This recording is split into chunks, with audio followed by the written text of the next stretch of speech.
One of the most common denominators between all the busy professionals and executives I speak to when they're looking to change their health around is a feeling of being overwhelmed. Overwhelmed by just the sheer massive information that's available to us in the media, or maybe it's the fact that when you type in how to lose weight into Google, almost 500 million results come back. How do you know what's true and what's false?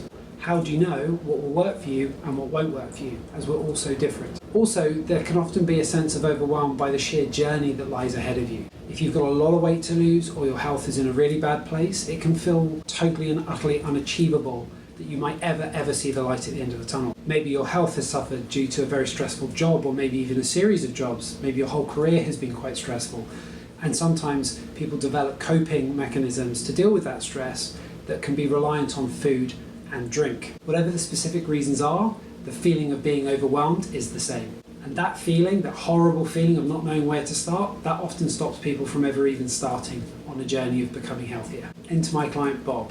Senior executive within the financial services sector for the last 20 years. He's been working in that industry 20 years of long hours, 20 years of having to travel more often than not every month for work, resulting in zero ability to find a routine that works.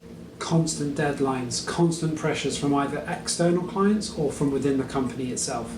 And all of those stresses and pressures led to him seeking comfort in at least a bottle of wine every night during the week and a lot more on the weekends, and a lot of Deliveroo, Uber Eats, to the point where he even knew the drivers' names.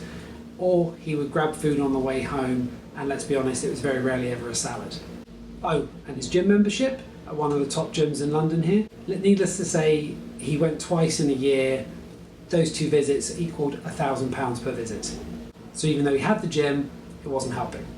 And the result of that lifestyle over those 20 years was a health assessment that basically put him at high risk of either having a stroke or having a heart attack. Not to mention he couldn't remember the last time he had a good night's sleep where he woke up feeling refreshed. He needed to change, but he didn't know how. And that's where I came in. The first few times we spoke, we discussed what it was that he tried in the past, the struggles that he'd faced, what he tried, what had failed, and then what his goals were, where he wanted to get to, what he wanted to achieve. In the end, he decided to work with me because, in his own words, everything else had failed, so what else did he have to lose? On our very first coaching call, he was still dubious that what we were going to do would work, because obviously nothing had worked up until now, and he was still worried that it was too big of a mountain for him to ever overcome. But once I explained to him that we weren't going to try and change his entire lifestyle around in week 1, and that we were only going to look to make small changes, maximum 5 per week, did he start to see that maybe there was light at the end of the tunnel. In his first coaching call, I gave him 5 simple habits that I wanted him to try changing or introducing. And these changes were small micro changes that shouldn't impact his life too much.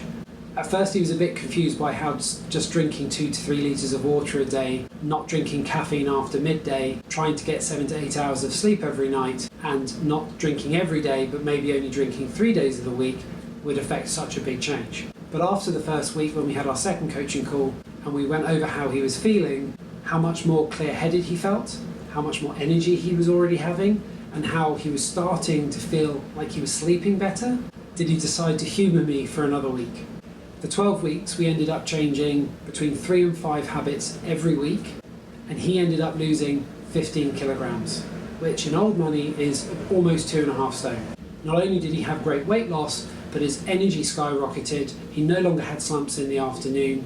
He no longer needed to use his sleep apnea machine, and he was sleeping straight through the night and feeling 20 years younger in the morning. So when you're feeling overwhelmed, it's always best to break down that giant task, goal or mountain that's ahead of you into tiny bite-sized pieces, micro things that you can handle, that are actually achievable and don't leave you feeling like you're completely overwhelmed. It also slowly builds confidence in what you're doing and in your abilities if you've always failed in the past, if you start making small changes and you succeed at those small changes. Also, all those small micro changes to your habits, just like compound interest, build up over time. So what might have seemed like very small changes, drinking 2-3 litres of water a day, small changes like that, 3 to 5 of them every week for 12 weeks, will lead up to that big lifestyle change he was needing, without having to do it in week 1. Remember, you didn't get unhealthy and overweight overnight, you're not going to be able to undo it overnight either. What are your thoughts on being overwhelmed and how did you manage to cope with it? Let me know in your comments below, I'd really appreciate it.